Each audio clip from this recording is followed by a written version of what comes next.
कोयटा में यौम आशूर का मरकजी जुलूस इमाम बारगाह से बरामद हो चुका। जुलूस अपने रिवायती रास्ते की जानिब रवाना है। इस हवाले से तफसील जानते हैं अपने नुमाइंदे सरदार हमीद से। जी हमीद, बताइएगा। बिल्कुल मुल्क भर की तरह यौम आशूर इंतहाई अकीदत व एहतराम के साथ मनाया जा रहा है। जुलूस में अज़ादार सिनाकुबी जंजीर जनी समेत नाख्वानी कर रहे हैं। जुलूस में शरीक अज़ादारों के लिए बड़ी तादाद में सबीलों का भी एहतमाम किया गया, जिसमें ठंडे मीठे मशरूबात लस्सी के भी सबील लगाए गए।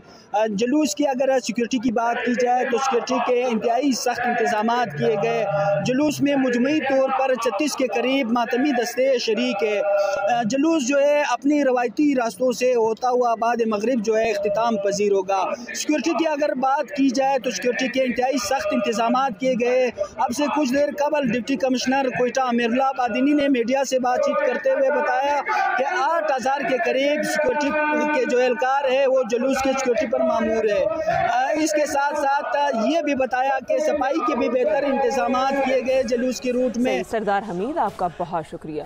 चलते हैं लाहौर और जानते हैं बिलाल गौरी से कि मरकजी जुलूस कहाँ पहुँचा है। जी बिलाल, बताइएगा। जी, अज़ादारों का एक बहुत बड़ा जुलूस जो सा है इस वक्त रंगमहल चौक में पहुंच चुका है और यहाँ पर नमाज ज़ोहरैन अदा की जा रही है। नमाज ज़ोहरैन से मुराद है कि यहाँ पे ज़ोहर और असर की जो नमाज़ें हैं इकट्ठी अदा की जाएंगी। यहाँ पे अज़ादारों की बहुत बड़ी तादाद मौजूद है जो नमाज ज़ोहरैन अदा करने के लिए यहाँ पर इकट्ठी हुई है। नमाज से कबल ज़ायरीन में लंगर तकसीम किया गया है, नान तकसीम किए गए हैं, बिस्कुट तकसीम किए गए हैं, जूस तकसीम किए गए हैं। ख़ास तौर पर जो बच्चे हैं उनमें बंद और बिस्किट और चाय तकसीम की गई है, क्योंकि मौसम थोड़ा सा बेहतर हुआ है। इस वजह से बच्चों में बिस्किट और चाय भी ज़्यादा तकसीम की जा रही है। इस वक्त नमाज ज़ोहरैन अदा करने के लिए तमाम जो अज़ादार हैं इस वक्त अपनी सफ़े बनाए हुए हैं।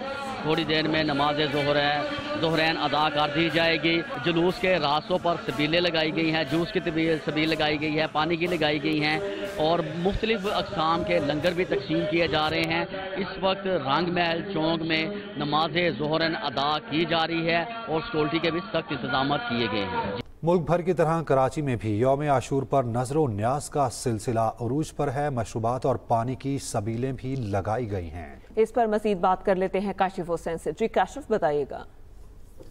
जी बिल्कुल, कराची के मुख्तलिफ इलाकों में बड़े पैमाने पर लंगर नजर न्याज का अहतमाम किया गया है। शोहदाए करबला और नवासा रसूल हज़रत इमाम हुसैन अलैहिस्सलाम को इखराज अकीदत पेश करने के लिए मातमी जुलूसों का मजालिस का सिलसिला जारी है। साथ ही बड़े पैमाने पर नजर न्याज और लंगर का भी सिलसिला जारी है। शहर के मुख्तलिफ इलाकों में सबीलें लगाई गई हैं, जहाँ पर ख़ास तौर पर ठंडे पानी के साथ साथ मुख्तलिफ किस्म के शरबत और दूध की सबीलें भी लगाई गई हैं। इसके अलावा जगह जगह लंगर किया जा रहा है, जहाँ पर अकीदतमंद अपनी अकीदत का इजहार करते नज़र आ रहे हैं और इस वक्त बड़ी तादाद में जो शहरी हैं वो इस लंगर से मुस्तफ़ीद होते हुए नज़र आते हैं। लंगर का एहतमाम करने वाले, सबीलें लगाने वाले अकीदतमंदों का यही कहना है कि ये जो रस्म है, ये रिवायत है, ये उनके बुज़ुर्गों से जारी है और इसी जोश व खरोश के साथ अकीदत को आगे बढ़ाते हुए अपनी इस अकीदत का सिलसिला है वो आने वाली नस्लों को भी मुंतकिल करना चाहते हैं। इसीलिए हर साल इस तरह के लंगर नजर व न्याज सबीलों के एहतमाम में काफ़ी बढ़ चढ़ कर हिस्सा लिया जाता है, जोश व खरोश देखा जाता है। शहर के जो मरकजी रास्ते हैं, सड़कें हैं, शाहराह हैं, वहाँ पर भी सबीलों का एहतमाम किया गया। इसके अलावा मुख्तलिफ रिहायशी इलाकों के अंदर भी नजर व न्याज लंगर का एहतमाम किया जा रहा है। जी।